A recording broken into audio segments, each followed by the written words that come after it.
Why consistency beats talent in tech? Talent is overrated. Many people think you need to be naturally smart to succeed in tech. That's not true. The real difference: successful developers are not always the smartest. They are the most consistent. What consistency looks like: coding every day, practicing regularly, improving step by step. Even 1 hour daily beats 10 hours once a week.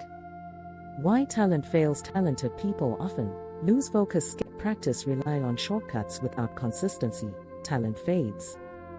Why consistency wins? It builds deep understanding, problem-solving ability, long-term growth. Small progress compounds over time. The reality of learning tech: you will face confusion, errors, frustration. Consistency helps you push through.